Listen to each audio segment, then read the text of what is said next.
Indian history 10,000 bits part 38. గుప్త సామ్రాజ్యం. భారతదేశంలో స్వర్ణయుగం అని ఏ కాలాన్ని పేర్కొంటారు? గుప్తుల పరిపాలన కాలాన్ని. గుప్తులు అన్ని రంగాలలో అభివృద్ధిని సాధించడం వలన ఈ కాలాన్ని చరిత్రకారులు స్వర్ణయుగం అని అంటారు. గుప్తుల తొలిరాజులు ధరించిన బిరుదు మహారాజా. మహారాజా అనే బిరుదు వీరు సామంతులు అనే అర్థాన్ని ఇస్తుంది. మహారాజాధిరాజా అనే బిరుదు స్వతంత్రులు, స్వతంత్ర రాజులు అనే అర్థాన్ని ఇస్తుంది. సో తొలి రాజులు సామంతులు. గుప్తుల తొలి రాజధాని పాటలీపుత్రం. గుప్తుల యొక్క రెండవ రాజధాని ఉజ్జయిని. గుప్త సామ్రాజ్య స్థాపకుడు శ్రీగుప్తుడు. గుప్త సామ్రాజ్య తొలి స్వతంత్ర పాలకుడు చంద్రగుప్త వన్ లేదా మొదటి చంద్రగుప్త. ఇతను మహారాజాదిరాజా అనే బిరుదుని తీసుకున్నాడు. గుప్తులలో గొప్ప రాజు సముద్రగుప్తుడు. గుప్తులలో చివరి పాలకులు నరసింహగుప్తుడు, కుమారగుప్తుడు మరియు విష్ణుగుప్తుడు. గుప్తులలో చివరి పాలకుడు అంటే విష్ణుగుప్తుడు. గుప్తుల రాజభాష సంస్కృతం. గుప్తుల అధికార లాంఛనం వరాహం. గుప్తుల రాజచిహ్నం గరుడ. గుప్తుల ప్రధాన వృత్తి వ్యవసాయం. గుప్తుల దేవాలయ నిర్మాణ శైలి నగర శైలి. గుప్తుల అధికార న్యాయ పుస్తకం యాజ్ఞవల్క స్మృతి. గుప్తుల కాలంలో రాయబడిన ఇతర ధర్మశాస్త్రాలు నారద స్మృతి, కాత్యాయన స్మృతి మరియు బృహస్పతి స్మృతి. గుప్తుల కాలం నాటి ప్రముఖ ఖగోళ శాస్త్రజ్ఞులు ఆర్యభట్ట, బ్రహ్మగుప్త మరియు వరాహమిహిరుడు. గుప్తుల ఆస్థానాన్ని సందర్శించిన విదేశీ యాత్రికుడు ఫాహియాన్. గుప్తుల వంశావళి గురించి సమాచారం ఇస్తున్న సాహిత్య ఆధారాలు పురాణాలు. పురాణాలు గుప్తుల వంశావళితో పాటు ఆ కాలం నాటి రాజకీయ, సాంఘిక, ఆర్థిక మరియు మత పరిస్థితుల గురించి సమాచారం ఇస్తున్నాయి. పంచతంత్రం ఎవరి కాలంలో రచించబడింది? గుప్తుల కాలంలో. అలహాబాద్ స్తంభ శాసనం ఎవరి చేత వ్రాయబడింది? హరిసేనుడి ద్వారా. ఇతడు సముద్రగుప్తుడి యొక్క సేనాధిపతి. గుప్తుల వంశం పుట్టుపూర్వోత్తరాలపై చరిత్రకారుల అభిప్రాయాలు. సంపన్న భూస్వామి వంశానికి చెందినవారు గుప్తులు అని పేర్కొన్నది రోమిల్లా థాపర్ అనే చరిత్రకారిణి. గుప్తులు పంజాబీ జాట్ కులానికి చెందినవారు అని తెలిపినది కేపీ జైస్వాల్. గుప్తులు బ్రాహ్మణులని, అగ్నిమిత్రాసురుడి సంతతి అని తెలిపినది హెచ్సి రాయచౌదరి. గుప్తులు క్షత్రియులు అని తెలిపినది చటోపాధ్యాయ. గుప్తుల చరిత్రకు ఆధారాలు. ఈ గ్రంథాలు అన్నీ కూడా సంస్కృత భాషలో రచించబడ్డాయి. నీతిసారం అనే గ్రంథాన్ని రచించినది కామాంధకుడు. నీతిసారం గుప్తుల యొక్క పరిపాలన గురించి వివరాలను అందిస్తుంది. కౌముది మహోత్సవం అనే గ్రంథాన్ని రచించినది వజ్జికుడు. మొదటి చంద్రగుప్తుడి పట్టాభిషేకం గురించి కౌముది మహోత్సవం తెలియజేస్తుంది. దేవి చంద్రగుప్తం అనే గ్రంథాన్ని రచించినది విశాఖదత్తుడు. దేవి చంద్రగుప్తం అనే గ్రంథం రెండవ చంద్రగుప్తుడు ధ్రువాదేవిని వివాహం చేసుకోవడం గురించి తెలియజేస్తుంది. మృచ్ఛకటికం అనే గ్రంథాన్ని రచించినది శూద్రకుడు. మృచ్ఛకటికం అనే గ్రంథం చారుదత్త అనే బ్రాహ్మణుడు వసంతసేన అనే వేశ్యను వివాహమాడటం గురించి తెలియజేస్తుంది. కథాసరిత్సాగరం అనే గ్రంథాన్ని రచించినది సోమదేవసూరి. కథాసరిత్సాగరం అనే గ్రంథం భారతీయ సంస్కృతి ఆగ్నేయాసియా దేశాలకు విస్తరించడం గురించి సమాచారాన్ని తెలియజేస్తుంది. రఘువంశం మరియు కుమార సంభవం అనే గ్రంథాలని రచించినది కాళిదాసు. గుప్తుల కాలం నాటి జీవన విధానాన్ని గురించి రఘువంశం మరియు కుమార సంభవం తెలియజేస్తాయి. బృహత్ సంహిత అనే గ్రంథాన్ని రచించినది వరాహమిహిరుడు. గుప్తుల కాలం నాటి ఆర్థిక విషయాలు మరియు అన్ని రకాల విజ్ఞాన విశేషాల గురించి బృహత్ సంహిత అనే గ్రంథం తెలియజేస్తుంది. చంద్రగుప్త II పాలనా కాలంలో చైనా నుండి భారతదేశానికి వచ్చిన చైనా యాత్రికుడు ఫాహియాన్. ఇతను బౌద్ధ సన్యాసి. భారతదేశాన్ని సందర్శించిన మొదటి చైనా యాత్రికుడు ఫాహియాన్. భారతదేశంలోని అస్పృశ్యత గురించి తెలియజేసిన తొలి విదేశీ యాత్రికుడు ఫాహియాన్. ఫో కు కి అనే గ్రంథాన్ని రచించినది ఫాహియాన్. ఫాహియాన్ తాను రచించిన ఫో కు కి అనే గ్రంథంలో రెండవ చంద్రగుప్తుడి కాలం నాటి ప్రజా జీవనం గురించి చాలా క్లుప్తంగా వివరించాడు. క్లుప్తంగా అంటే ఇంగ్లీష్లో బ్రీఫ్లీ అని అర్థం. అంటే ముఖ్యమైన సమాచారాన్ని తక్కువ వర్డ్స్లో వివరించాడు అని అర్థం క్లుప్తంగా అంటే. మొదటి గుప్త పాలకుడైన శ్రీగుప్తుని గురించి సమాచారం ఇచ్చిన చైనా యాత్రికుడు ఇత్సింగ్. గుప్తుల అనంతర కాలంలో ఇత్సింగ్ భారతదేశాన్ని సందర్శించాడు.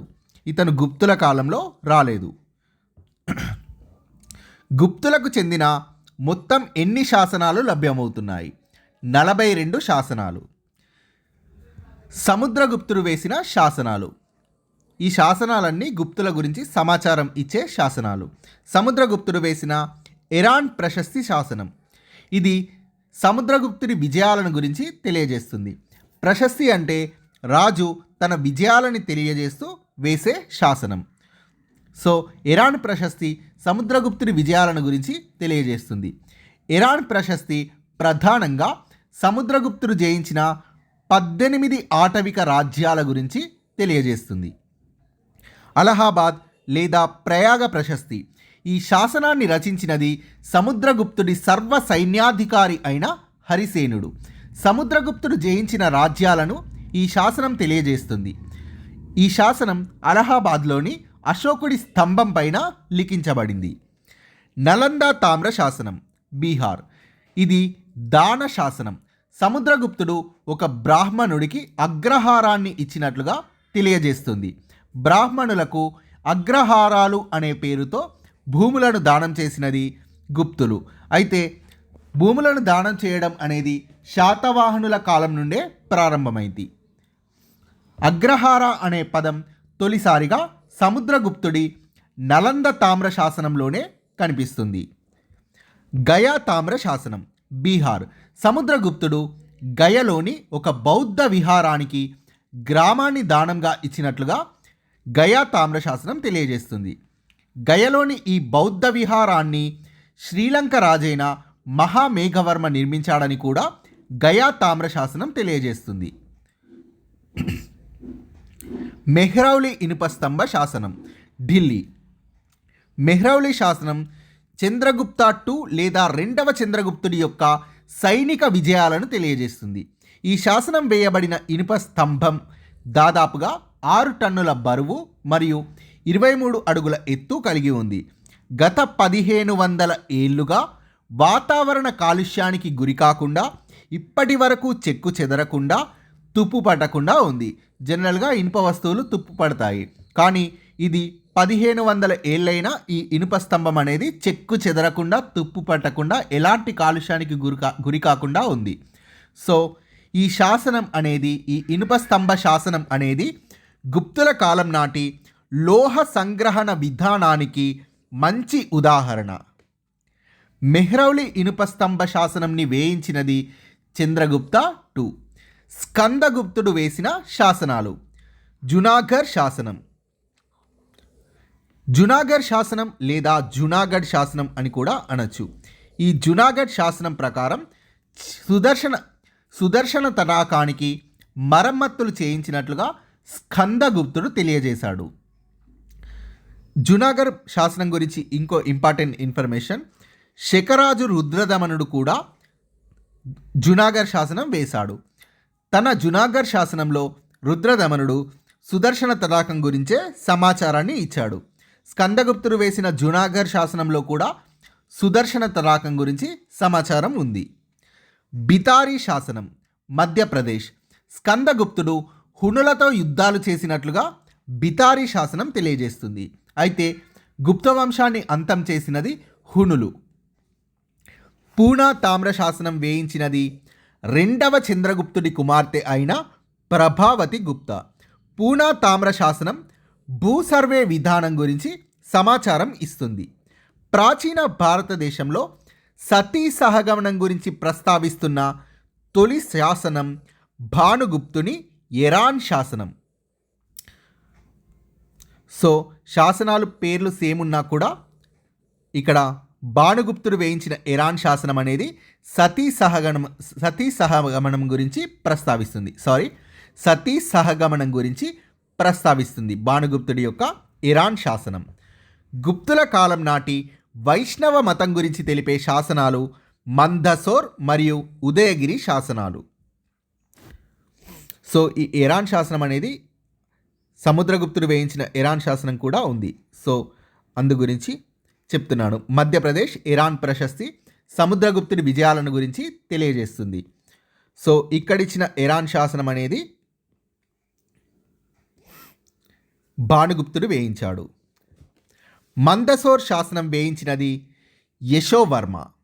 మాల్వా పాలకుడు అయిన యశోవర్మ గుప్తులపై దండెత్తి వారిని ఓడించినట్లుగా సమాచారాన్ని మందసోర్ శాసనం ఇస్తుంది. నాణెములు గుప్తుల చరిత్రకు ఆధారాలు నాణెములు కూడా. సో గుప్తులు ముద్రించిన బంగారు నాణెములను ఏ పేర్లతో పిలిచేవారు? దినార్లు అని పిలిచేవారు. గుప్తులు ముద్రించిన వెండి నాణెములను ఏమని పిలిచేవారు? రూపాయ అని పిలిచేవారు. గుప్తుల కాలంలో సామాన్య ప్రజలు సముద్రపు గవ్వలను నాణెములుగా ఉపయోగించారని తెలియజేసినది ఫాహియాన్ అనే చైనా యాత్రికుడు. మొదటి చంద్రగుప్తుడి నాణెములపైన ముద్రించబడిన ఇతని భార్య కుమారదేవి. కవిరాజు అనే బిరుదుతో బంగారు నాణెములను ముద్రించిన గుప్తరాజు సముద్రగుప్తుడు. కవిరాజు అనే బిరుదు చాలామందికి ఉంటుంది. సో కవిరాజు అనే బిరుదుతో బంగారు నాణెములను ముద్రించిన గుప్తరాజు సముద్రగుప్తుడు. సముద్రగుప్తుడు ముద్రించిన నాణెములపై ఉన్న బిరుదులు: అశ్వమేధ యాగం చేస్తూ అశ్వమేధ పరాక్రమ అనే బిరుదు గల నాణెములు, వీణ వాయిస్తూ కవిరాజు అనే బిరుదుతో ఉన్న నాణెములు, పులిని వేటాడుతూ వ్యాఘ్ర పరాక్రమ అనే బిరుదు గల నాణెములను సముద్రగుప్తుడు ముద్రించాడు. సో సముద్రగుప్తుడు ముద్రించిన నాణెములపై ఉన్న బిరుదులు అశ్వమేధ పరాక్రమ, కవిరాజు మరియు వ్యాఘ్ర పరాక్రమ అనే బిరుదులు ఉన్నాయి. ఎవరి నాణెములపైన సింహచంద్ర, నరేంద్ర సింహ మరియు సింహ విక్రమ అనే బిరుదులు కనిపిస్తాయి? చంద్రగుప్త II నాణెముల పైన. రెండవ చంద్రగుప్తుడు లేదా చంద్రగుప్త II శకులను ఓడించి వారి రాజధాని అయిన ఉజ్జయినిని ఆక్రమించుకొని వెండి నాణెములను ముద్రించాడు. చంద్రగుప్త II వెండి నాణెములపైన శకుల యొక్క ప్రభావం ఉంటుంది. కుమారగుప్తుడి 1395 వెండి నాణెములు ఏ ప్రాంతంలో లభించాయి? సమంద్, ఇది మహారాష్ట్రలో ఉంది.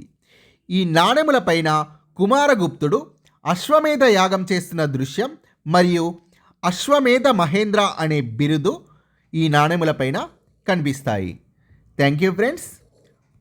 మీకు ఈ వీడియో కనుక నచ్చినట్లయితే లైక్ చేయండి, షేర్ చేయండి మరియు ఈ ఛానల్ని సబ్స్క్రైబ్ చేసుకోండి friends. Thank you very much.